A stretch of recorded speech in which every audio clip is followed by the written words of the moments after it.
রাজ্যাভিষেক সম্পন্ন হতে চলল, কিন্তু আমার হনুমানকে দেখতে পাচ্ছি না। কোথায় গেল সে?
এই সিঁদুর যদি আমি সিঁথিতে পরি তাহলে শ্রীরামের আয়ু বাড়বে, ওনার প্রতি আমার ভালোবাসা বাড়বে, আর সমাজে ওনার সম্মান বাড়বে।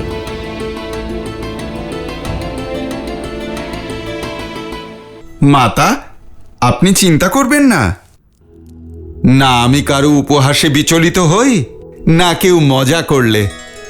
আমার কাছে আমার প্রভুর জীবন, তার সম্মান, ওনার আমার প্রতি ভালোবাসা বেশি গুরুত্বপূর্ণ। মাতা, আপনি তো আমায় একটি অন্য পথ দেখিয়েছেন।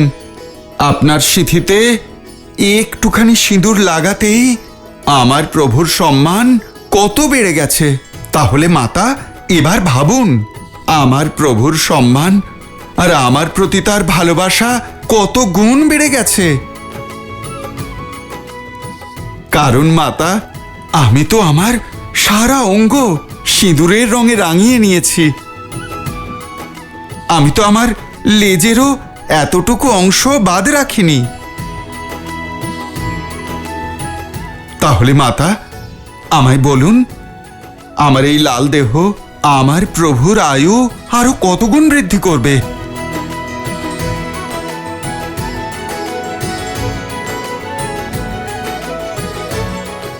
তোমার ভালোবাসা, তোমার শ্রদ্ধা, সমর্পণ অনন্ত।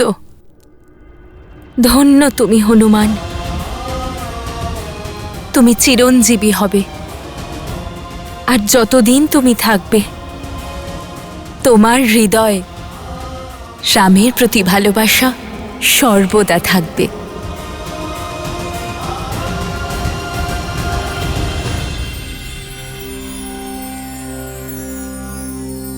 श्री गुरु चरण सरोज रज, निज मनु मुकुरु सुधारी। बरनौ रघुबर बिमल जसु, जो दायकु फल चारी।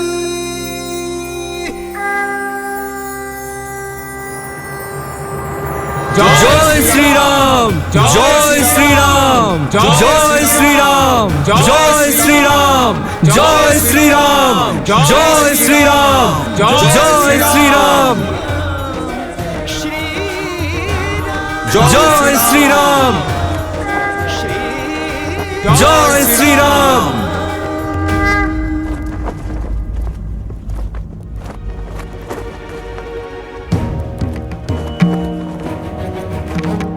এই রাজ্য অভিষেকের সময়ের চক্রে এটা স্পষ্ট যে এক মহা আসরিক শক্তি অযোধ্যাতে প্রবেশ করতে চলেছে।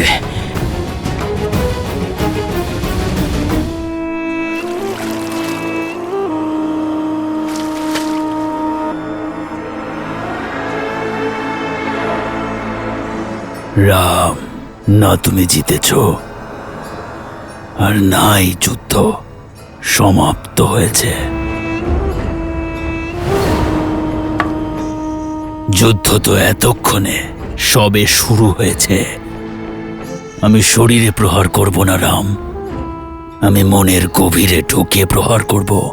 বলো কিভাবে করবে আমার সংহার? রাবণের নাভির অমৃত শুকিয়ে যেতে পারে, কিন্তু প্রজাদের মনের মলিনতা কখনো শুকাবে না। তার সম্মুখীন কিভাবে হবে?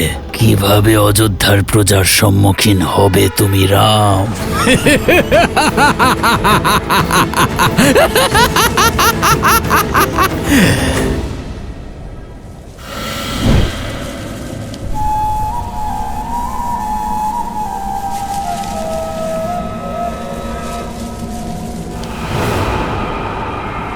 ভুল হয়ে গেছে আমার, যে আপনার কাছে সাহায্যের প্রত্যাশা করেছিলাম আমি, আপনার দ্বারে প্রতিশোধের ভিক্ষা চেয়েছিলাম আমি। আপনি শুধু চুপচাপ দেখে গেলেন, আর ওখানে রাক্ষস রাজ্যের বিনাশকারী ওই রাম, ওর রাজ্যাভিষেক হয়ে গেল।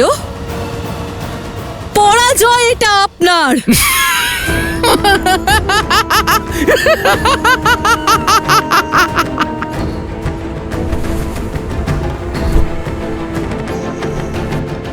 আমি যতবার পরাজিত হই, বিজয়ের উপর আমার ততই বিশ্বাস দৃঢ় হয়। অসুরেরা সর্বদা পরাজিত হয় কেন জানো? কারণ তারা নিজেদের শক্তির ব্যাপারে জানে, কিন্তু শত্রুর দুর্বলতার কথা তারা জানে না। রামের রাজ্যাভিষেক তার দুর্বলতা হবে।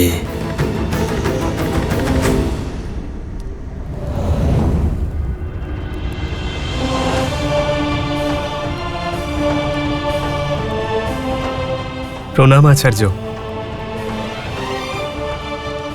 প্রণাম মহর্ষি। রাজ্য অভিষেকের কোটি কোটি অভিনন্দন অযোধ্যাপতি, কিন্তু প্রত্যেক অভিনন্দনের সঙ্গে এক প্রতিস্পর্ধাও জড়িয়ে থাকে। আপনি পাপীদের সংহার তো করেছেন, পাপের নয়। দশাননকে মেরেছেন, কিন্তু তার মতাদর্শকে নয়। পাপের আদর্শ এমন ছলনাময় যা বারবার স্বরূপ বদলে সামনে আসে আর প্রহার করে। আমি প্রহার করলে রাম প্রতিকার করবে। যুদ্ধে আমার কোনো বিশ্বাস নেই। আমি হাজার ক্ষুদ্র ক্ষুদ্র আঘাতে বিশ্বাস করি, আর সেই আঘাত আমি তাকে দেব না, তার আপনজনেরা দেবে। আর আপনজনের আঘাতে সে নিরুপায় হবে, আর তখন পীড়া অধিক হবে। অর্থাৎ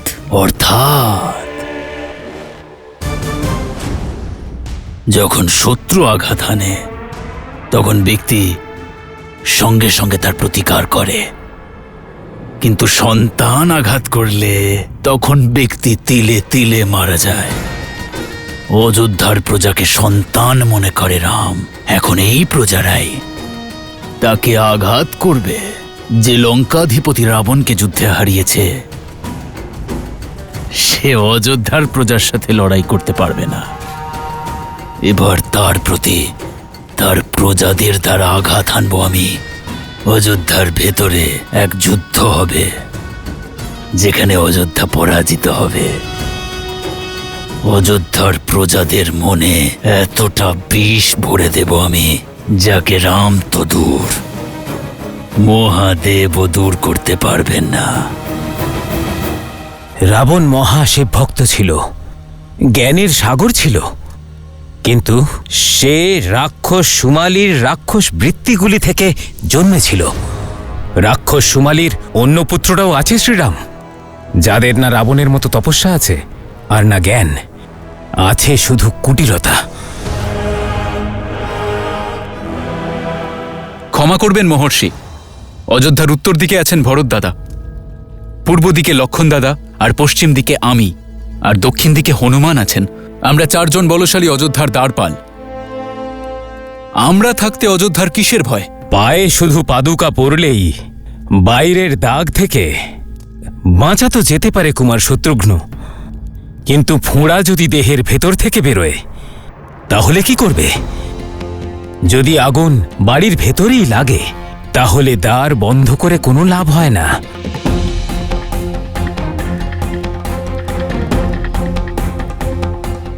রাবণের পাপ তো শেষ হয়েছে, কিন্তু তার মতাদর্শ নয়।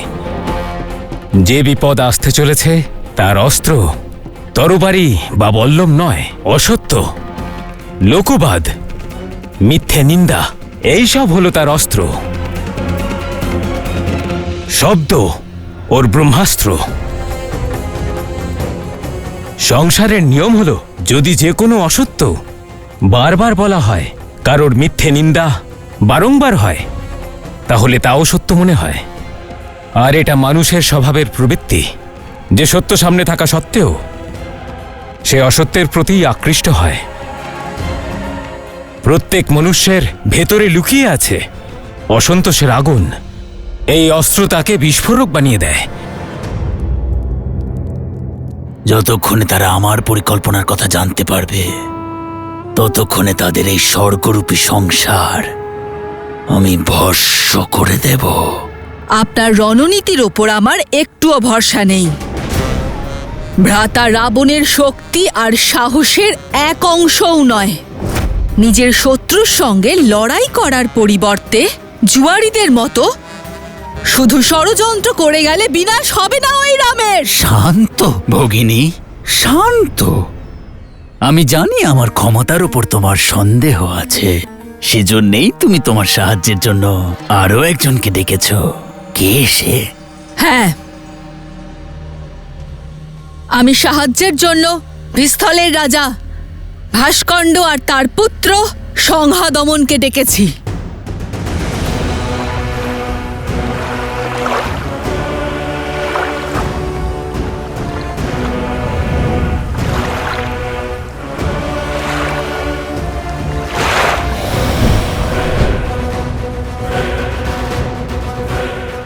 এই বিশাল অসুর ভাস্কণ্ডের সৈনিক। আপনি আমার সঙ্গে তোমাদের মহারাজ বরদান পেয়েছেন যে যতক্ষণ উনি জলে, বায়ুতে বা পৃথিবীতে দাঁড়িয়ে আছেন তাকে বধ করা অসম্ভব। হ্যাঁ,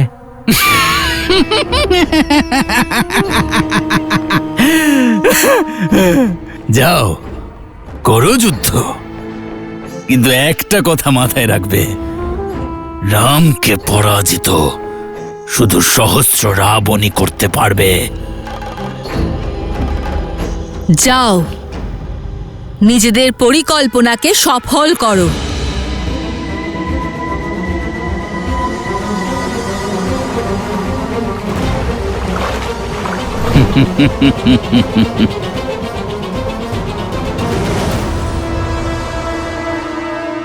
শূর্পণখা, কোনটা সত্যি আর কোনটা মিথ্যে, এই প্রশ্ন সর্বদাই থেকে যাবে। সহস্র মুখের সহস্র কথা, তার সাথে কেই বা লড়বে? তুমি এখানে বসে হেসে যাও আর আমি আমার কর্তব্য পালন করি।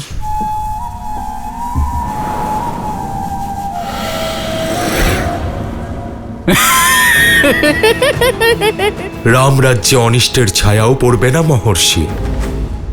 এরকম পরিস্থিতি আসবেই না যে কোনোদিন অসন্তোষের সৃষ্টি হবে। অসন্তোষ ঈর্ষা থেকে জন্ম নেয় রাজকুমার, পরিস্থিতি থেকে নয়। সন্দেহ নেই যে শ্রীরাম রাজ্যকে সন্তুষ্ট রাখতে প্রয়াস করবেন, কিন্তু রাষ্ট্রের কোনায় কোনায় সবাইকে সুখ আর লাভ পৌঁছে দিতে সময় লাগবে। কিন্তু মিথ্যা নিন্দা, অসত্য আর সন্দেহ ছড়াতে সময় লাগে না। সন্দেহ মনের এক কোণে লুকিয়ে থাকে, শুকনো ঘাসের টুকরোর মতোই সামান্য নিন্দার ইন্ধনেই জ্বলে ওঠে, আর আমাদের অনুমতি ছাড়াই আমাদের বুদ্ধিকে ভ্রষ্ট করে দেয়। আর এটাই সহস্র রাবণের শক্তি।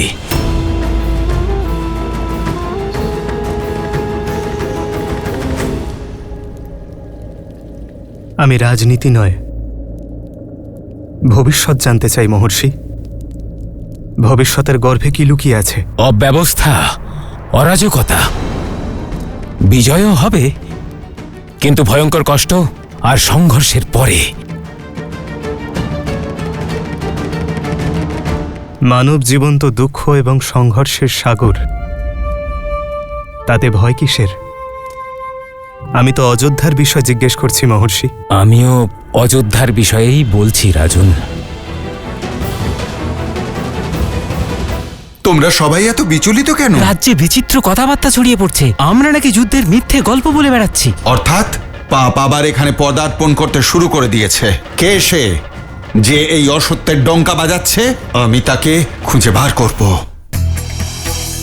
রাবণের জন্মের আগে রাবণের 1000 মাথাযুক্ত অবতার সহস্রমুখ রাবণের জন্ম হয়েছিল, যিনি রাবণের থেকেও বেশি শক্তিশালী।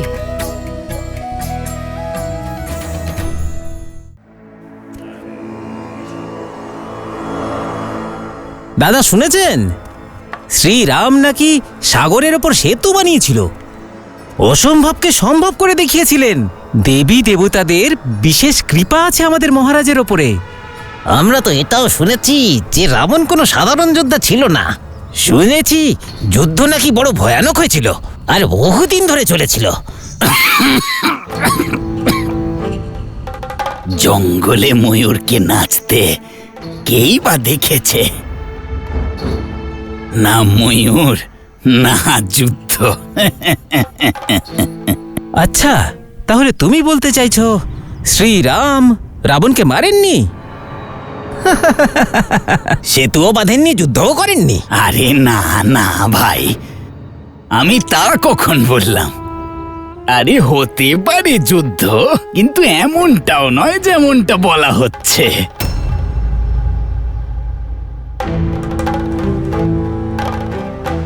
সাগর তো পর্বতকেও খেয়ে ফেলে, আর তার উপর রাবণ যদি এতটাই শক্তিশালী ছিল, 10 দিকের প্রভু ছিল, তাহলে সে কি সমুদ্রে সেতু বানাতে দিত? কখনো নয়। তাহলে কি আমাদের রাঘব অসত্য বলছে নাকি? রাম রাম রাম, এমনটাই বা আমি কখন বললাম দাদা? আরে শ্রীরাম নিশ্চয়ই গিয়েছিলেন লঙ্কা, রাবণকে আহ্বানও করেছিলেন হয়তো, রাবণও হয়তো এসেছিলেন যুদ্ধক্ষেত্রে, আর শ্রীরামও একটি মাত্র তীরে তাকে বধ করে ফেলেছেন হয়তো। ব্যাস।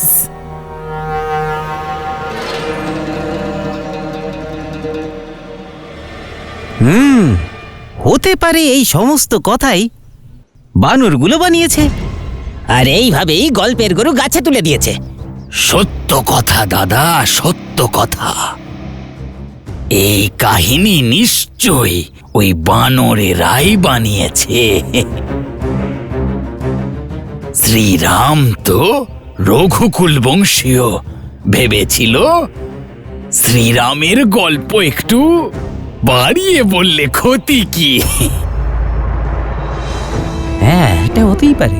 কি জানে, ঠিক বুঝতে পারছি না কার কথা শুনবো, কার কথা বিশ্বাস করবো, কিছুই তো বুঝতে পারছি না। তোমাদের পতন সুনিশ্চিত। সীতারাম,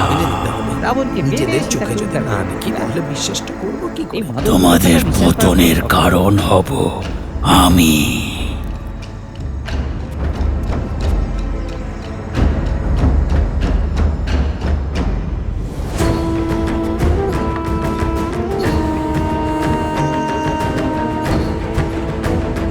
উপহাস নিন্দাতে বদলাবে, আর নিন্দা সন্দেহে।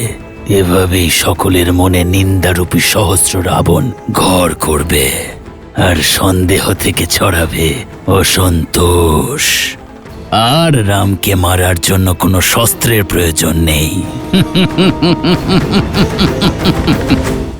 কি হলো, হনুমানকে ওভাবে ধরে আনা হয়েছে কেন? আজ এই হনুমান এক বৃদ্ধ ব্যক্তির প্রাণ নেবার চেষ্টা করেছে, এর বিচার করুন শ্রীরাম। প্রভু, আমি মৌন হও। রাম কখনো তার প্রজাদের নিরাশ করবে না।